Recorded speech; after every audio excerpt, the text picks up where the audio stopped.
Okay, good morning, everybody, and welcome to this week's virtual plant clinic. My name is Bill Lester. I'm with University of Florida IFAS Extension in Hernando County, and I'm here today with my regular co-host, Lily Browning. Good morning, Lily. How are you doing? Good morning. I'm doing just great, Bill. How are you? I'm pretty good. Still kind of sort of getting over a cold. Not Oh, COVID, no. just a Okay. cold. You're So, sure about that? yes. My wife got it also, and she went and got a COVID test. So it's not COVID, Well, but that's good. there are still, I guess, spring and summer colds out there and things like that I Um, don't normally catch, but I haven't well, let it stop my gardening. I've been out there trying to be diligent and putting a little bit of time every day into my vegetable garden, and it's doing well. I'll take a bunch of pictures, and next week we'll have a full update on what's happening in my vegetable garden and what I'm doing to it. So, yes, we'll want to see that. Good morning, buddy. Buddy's here from the From Panhandle. Tallahassee. No, yeah, well, Tallahassee. Yes. Tallahassee, that's Panhandle. Panhandle. And Deb's here also. Good morning. And Laura's here also. Good morning. How you doing, Laura? If you guys have any questions, just go ahead and type them into the chat box, and we will see them and we will answer them, because today's show is going to be a reasonably short version because I have another meeting I'm supposed to be at that started at 10, so I can't be on here for too long. I can miss some of the very beginning festivities and formalities, I guess. And Johnny's here also. Good morning, Johnny. How are you? So, hey, if you guys have any questions, just go ahead and type them in. But Lily had something that she wanted me to share here, some pictures of something that happened in a storm the other day. Yep. Last weekend we had some storms here in Central Florida. Well, all over Florida, I think. And this is a Facebook friend of mine. Actually someone I went to high school with, but she put these pictures of her neighborhood in Tampa.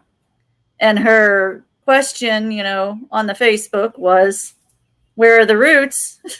And I asked her if I could share these photographs for work, and she said, sure. So, Dr. Lester, what happened to this poor urban tree, as well as the turf that just laid down in a fairly minor storm?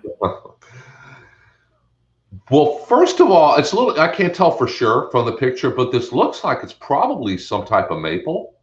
Yeah. Maybe a silver maple. We don't have a lot of silver maples in Central Florida, but they can grow here.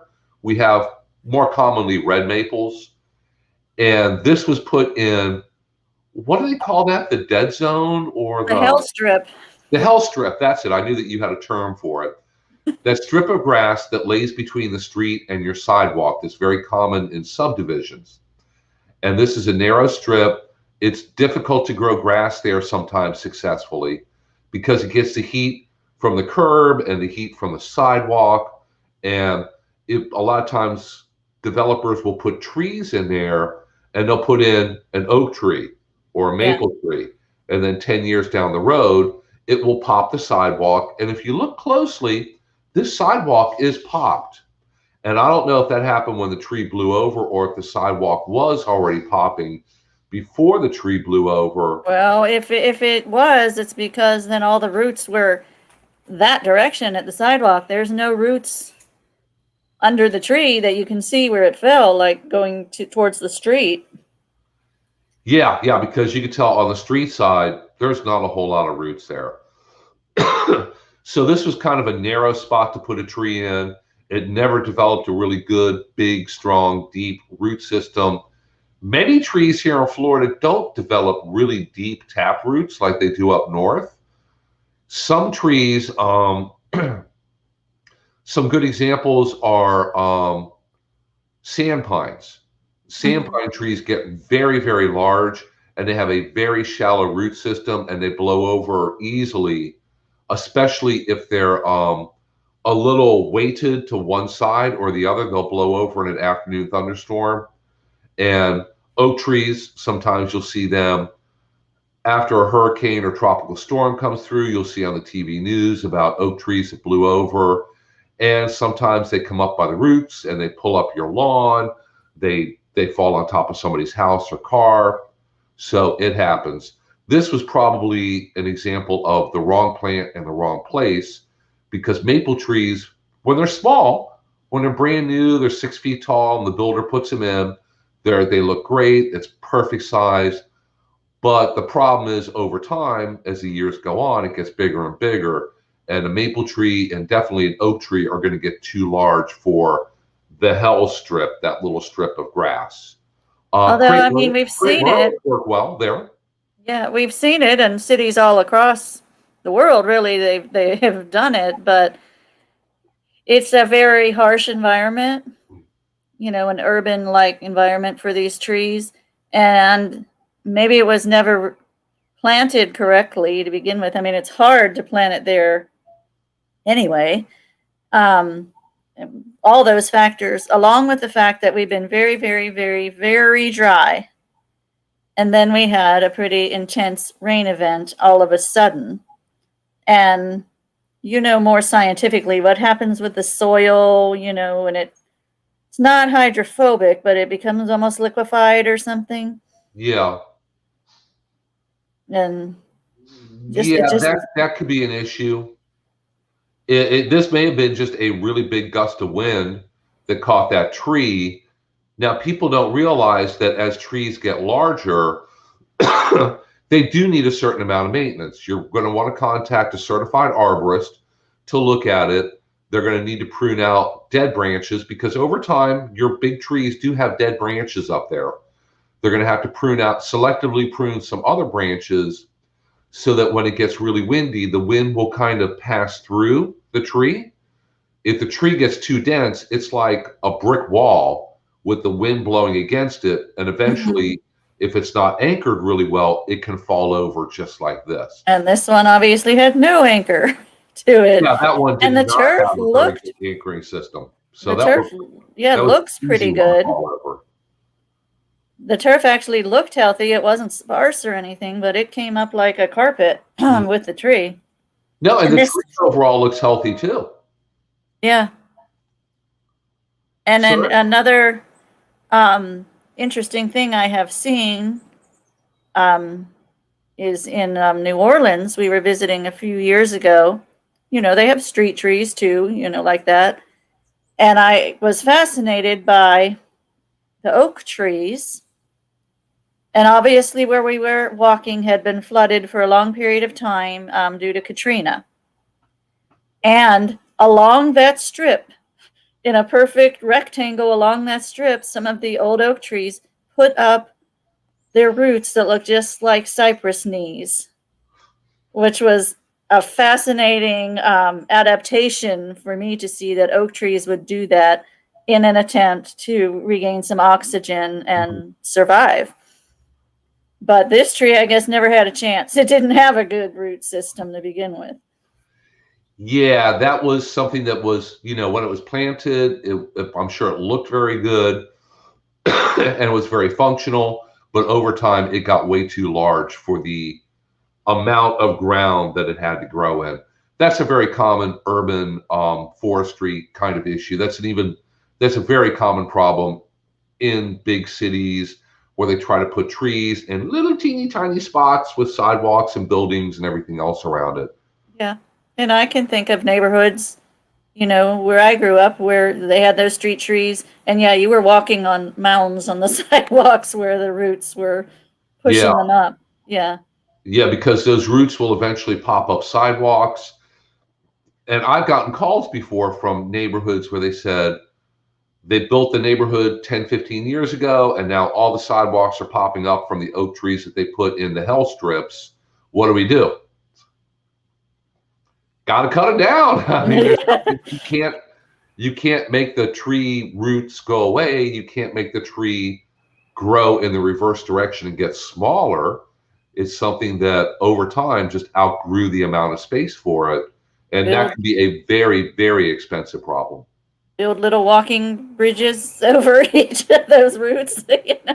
Yeah, and then broken sidewalks become very dangerous. Yes, they become a liability. Put up the surface roots and people trip over them. They become dangerous. And in a lot of communities, even though the sidewalk is owned by the city or the municipality, if someone hurts themselves in front of your door, you are responsible. So Yeah, you that get into becomes an a issue lot too. of legal Pennsylvania's big liability. on that. Yes. You have to keep in front of your door the snow plowed, shoveled away. Also have to make sure that, there isn't anything for people to trip on or anything, because you're liable even though it's city property. Yeah. So if somebody gets hurt, then you're going to be battling with, lawyers and the city. right, yeah. We do not give legal recommendations or advice here. So the takeaway message is, if you have a large tree on some kind of regular basis, generally, if it's a very, very large tree, about every 2 years, you want to have an arborist look at it, and it will on occasion need to be trimmed, pruned, not to make the whole thing smaller, but to just go through and remove any dead branches, cracked branches, branches that are maybe weighing the tree down too much on one side. And an arborist has to come and physically look at it and make that judgment, and then take care of that for you. Make the wind be able to go through it too. Yeah, they do try to thin it out some so that the wind blows a little bit more through it, instead of the tree makes a wall and the wind is blowing up against it, and then eventually, if it blows too hard, the tree falls over. And that's exactly what happened in that picture of the maple, I think, in Tampa. Yes. And But it had no roots. Trees in general, they are really tricky because, I know you'll get calls saying this tree in my yard just fell over one sunny day for no reason whatsoever. And, they forget about 3 years ago, their yard was flooded due to some big weather event. Or maybe the neighbor, someone built a house next to you, or you put in a pool, or all of these factors combined, but the tree never tells you it's sick till it's too late and it just falls over dead. So that is kind of, the problem with a lot of these trees. That's what it seems like. And it's usually when people think their tree was fine and then died overnight, it's a problem that's been going on for like 3 years, but the tree was able to overcome it until one day it just got to the point where it couldn't overcome it anymore and take up water. And then you notice that the tree looks really bad. So flooding is very bad for many trees. Some trees can take standing water. Bald cypress grows in water. Yeah. Oak trees, pine trees, maples, they can't grow in standing water. It also depends on for what length of time. 3 days compared to a month is a big, problem. But even 3 days in standing water will kill many trees. That's why down in South Florida, all the different fruit trees they grow down there, mangoes and avocados, a lot of times they build them on big raised berms. So even if it floods, which it does a lot in the Homestead area in South Florida, the tree is still up above the water. So it helps them avoid flooding. Diana has a great question. Yes, she does. How do I find a good arborist and not someone who butchers the trees? Well, there are probably people who basically butcher trees. I don't want to, single out anybody here, but I'm sure that there are tree services out there who aren't necessarily the best or the most knowledgeable.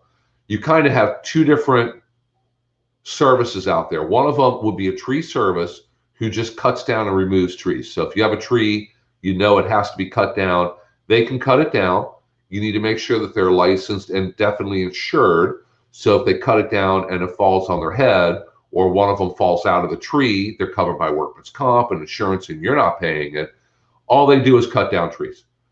On the other hand, you have board certified arborists who have to go through training and take a long test and then take continuing education classes every year.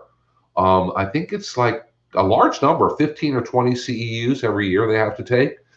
And they can come out and look at the tree and tell you if it's safe, if it has an insect problem, a disease problem, what kind of tree it is, exactly what's going on. So they're more tree experts. And If you look online under ISA, that is the International Society for Arboriculture or Arborists. They are the largest group that certifies board certified arborists. And they do now have on their website a search box where you can find an arborist in your neighborhood. And Yep. if you put in your zip code, it tells you everybody within a certain area. You can choose You 25 can miles, contact a 50 couple of them. miles. We have probably like 5 in Hernando. Yeah, we do have a list as Last well. I looked. So yeah, and I think they have an easier website called treesaregood.com. And that should take you right to that ISA, International Society of Arboriculture. And like you said, there's a search engine. You can put in Spring Hill or you can put in your zip code, and they will give you the names and numbers of arborists. And we strongly suggest you get a certified arborist. Yes, because we can answer some tree questions, but we cannot give any kind of tree safety certification. And a lot of times you have to have somebody actually come and physically look at that tree to figure out what's going on. We can tell a lot from pictures. So we can answer questions up to a certain point. After that, we'll even recommend that you have to contact an arborist. And somebody else on here says they need a tree expert. After losing one magnolia, I'm worried about the one remaining. So you want to find an arborist. And if you go to the ISA website, no matter where you live in Florida, if you put in your zip code, you'll find arborists in your area. Mm-hmm. But yeah, keep in mind the guy who comes up with the, Bob in his pickup truck with a chainsaw in the back and knocks on your door and says, "Hey, you want me to trim your palms or trim your tree or whatever?" Hurricane prune. Yeah, you may not want to pay. You may not want to have Bob do that. You need to make sure he has insurance, number one, because if he gets hurt, you don't want to be the one paying the bills. And like I said, there are services where they do a very good job of cutting down the tree, cutting it down safely.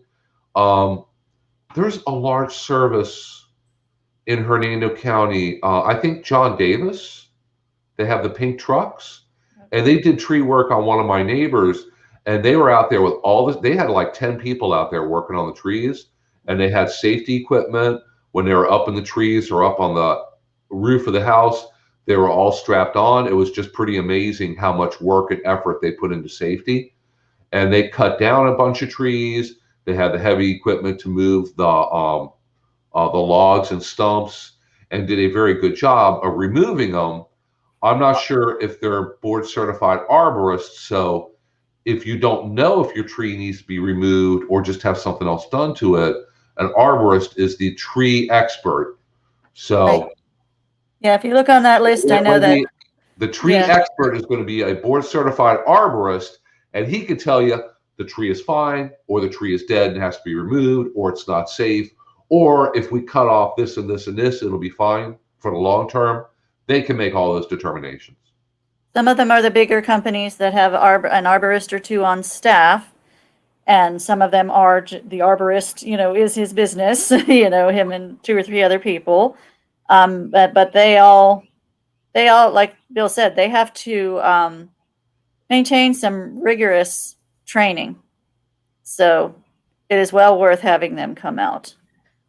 I've had one come out to do my trees. I wasn't overwhelmed by the cost, and so it's an investment. Large trees on your property, do pay economic and environmental benefits, but it's an investment. You're going to have to put a little bit of time and effort and potentially money into maintaining that tree and keeping it safe. If it's close to your house or car or driveway, you don't want it to injure you or damage your house. So these are all things that you have to keep in mind. Great big old oak trees don't magically maintain themselves for 20, 30, 40 years at a time. And usually after a bad storm, when you turn on the TV and you see on the news about the huge oak tree that fell on a mobile home or house or hurt somebody, it's usually one that has not been maintained. It was just ignored until one day it came down. maybe in a couple weeks I'll be able to show you a huge old oak tree that hopefully will be under my stewardship at that point. And maybe if you get the rest of the lot kind of cleaned up, I might have the arborist, come out and tell me what kind of shape it's in. Yeah. Yes. Well, Cindy and Dawn have a question. They said they had 2 large, beautiful magnolias in their yard, about 30 years old, and they both died suddenly last year. Was there a disease? There could have been. There are no magnolia diseases that I know about, and definitely no new ones that are moving through Florida. There is a magnolia borer, and believe it or not, I believe it is a small moth caterpillar, and it will bore into the trunk of magnolias down like knee high or below, down near just above ground level. And they'll do that year after year, and they don't kill the tree the first year, or sometimes not even the second or third year. But if they continue to do that year after year, they damage the tree, and it could kill a magnolia. I know somebody that did the research on that for University of Florida many years ago. It's kind of a obscure, oddball insect pest. Magnolias, any kind of tree, can get root rot problems. So if they sat in standing water for a long time, or if you had to replace a septic tank or drain field, or you had a pool put in your backyard and they drove bulldozers over the roots back and forth a bunch of times, all those are things that could damage tree roots, and then over the next couple of years, the tree just declines. What is the lifespan of a magnolia? And it depends on what magnolia we're talking about, the southern magnolia or the, hybrids, the little gems, I'm not sure. It may be 32, I would guess, and this is just off the top of my head, 50 years max, because a lot of people think even some of the oak trees are 200 years old, and the majority of them, even the really large ones, are surprisingly not that old. 20, 30, 40, maybe 50 years, something like that.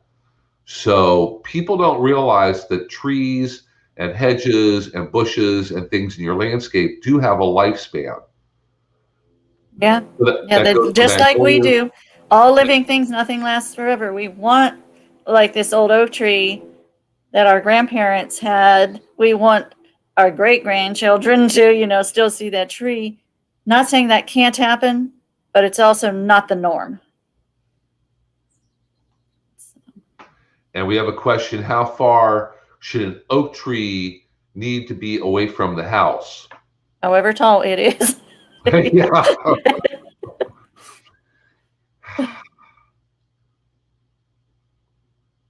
If you're planting a new one, you need to keep in mind the mature height, because people get deceived because they'll go out and they'll buy an oak tree that's 6 feet tall and plant it, and they don't realize that it's going to grow to be, how tall does an oak tree get? 50 feet tall? Yeah, at least. Yeah, so you need to keep in mind, when this thing is 50 feet tall somewhere down the road, what kind of problems does it cause? Is there a power line above it or nearby? Is it close enough to the house where if it gets really tall and it falls over, it's going to take out, a room or part of my house or part of my roof? So technically, the further away, the better. I would guess 25, 30 feet minimum. And what we have a community here that the community is probably, say, 35 or so years old. And, when these villas and things were being built, it was a requirement to, put in like a native tree. And for some reason, they thought live oaks would be a good idea for a native tree in these very small villas. Now, 25, 30 years later, we're hearing back the trees are way too big for the space. They're causing problems with the foundation. They're causing problems with the sidewalk. So that all goes back to Florida Friendly Principle number 1. I know of a neighborhood right plant, right place. And they made the mistake of putting in live oaks when they built it, and they have already had to remove all the oaks at great expense and repair sidewalks because they were close enough where they popped sidewalks. And they put in, I'm thinking Palatka hollies. And enough time has gone by where those hollies became huge and they're reaching the end of their lifespan. A number of them had died. They had a lot of trunk damage, a lot of trunk leakage. Probably because it was on an irrigation system. Yeah, and they've had to remove several of them. So your house doesn't have to be there for 200 years for you to go through poorly planned and poorly located trees. So I'm sure the homeowners who have been there for a very long time are probably not really happy. They're like, oh, we had to pay years ago to have the oak tree cut down. Now I'm having to pay to get this holly cut down. I got to replace it with something else. So I guess consider it like furniture. Sometimes you want to switch it out. She's not sure. She thinks they're southern, but maybe they're just old. Yeah. If they're really tall and the flowers are, you need binoculars to see them, then they're the southern magnolia. Also, if the leaves on the backside are brown and leathery and on the front are green, that's your southern magnolia. Yeah, because sometimes Central Florida is just a tough place for a plant to grow for a really long time.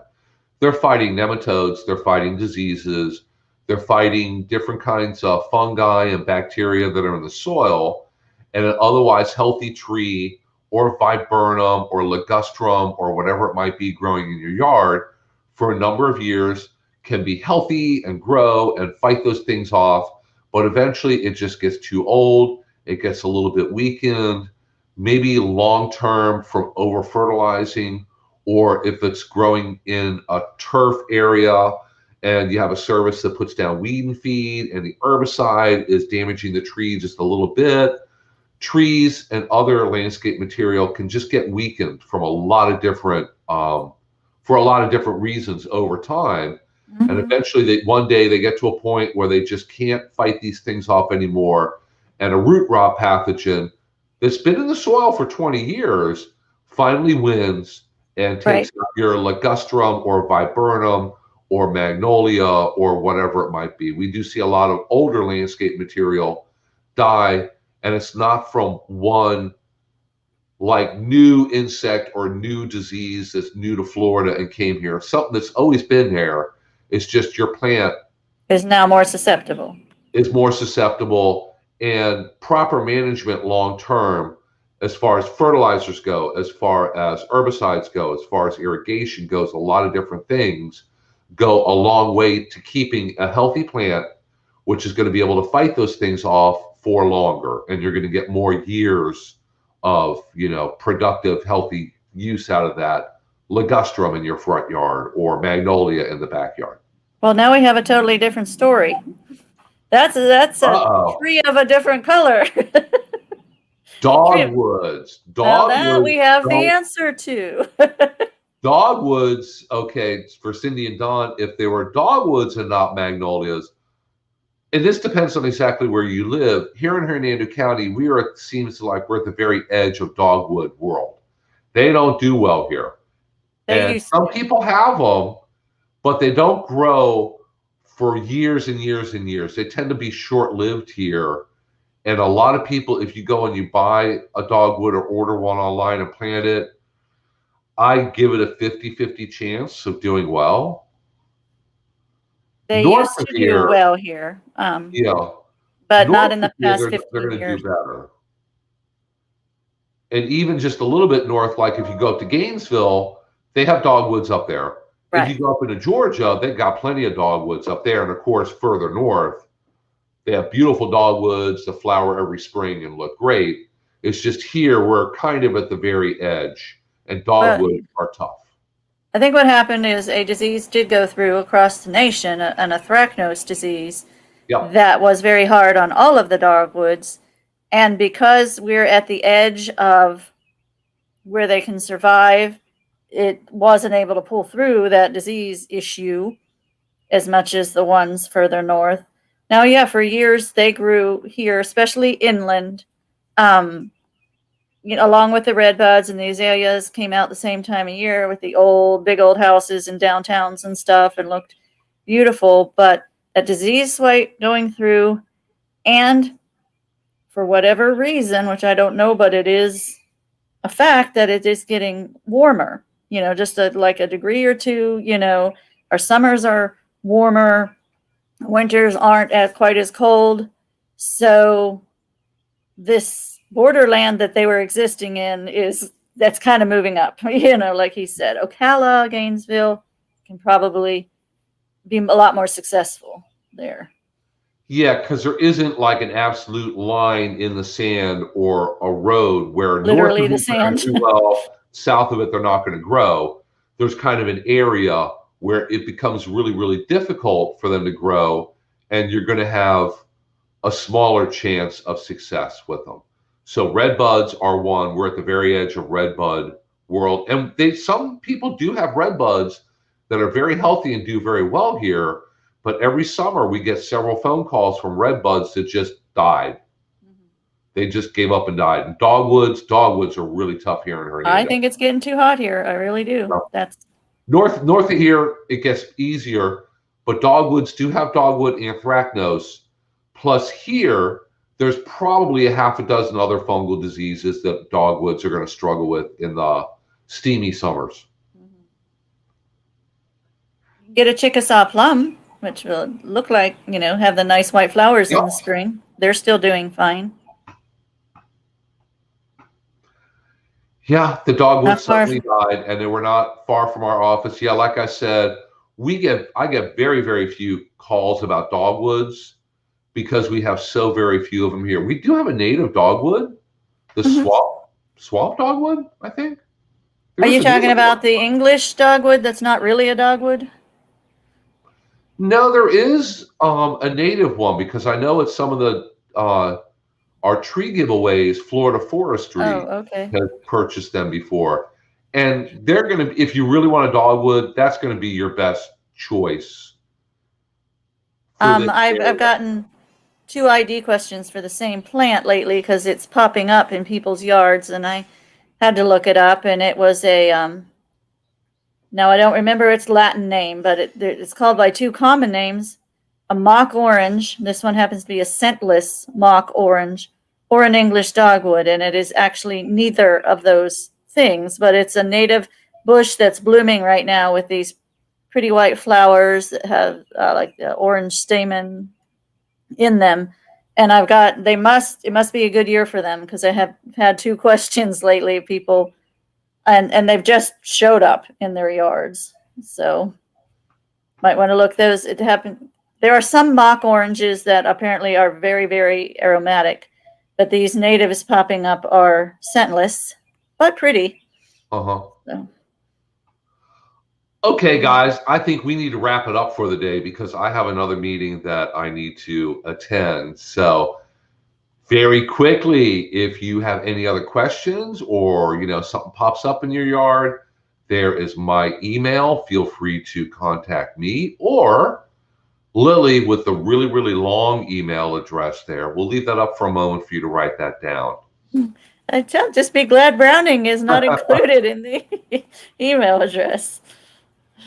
And as always, you can contact our office. Phone number is 352-754-4433. Teresa is there, and today we have a Master Gardener Bernie.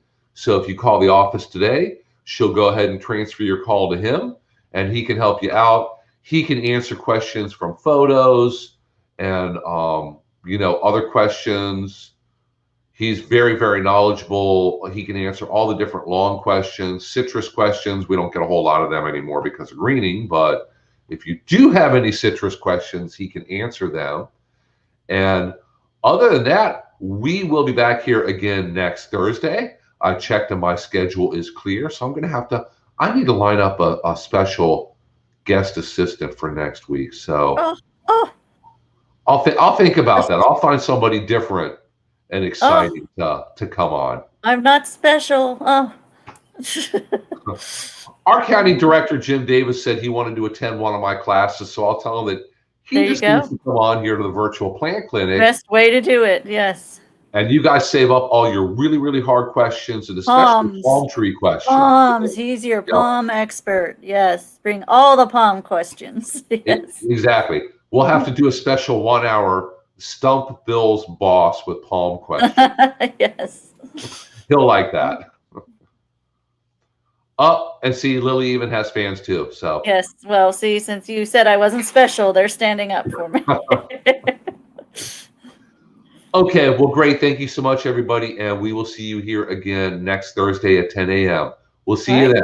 Bye. Thank you. See you next week.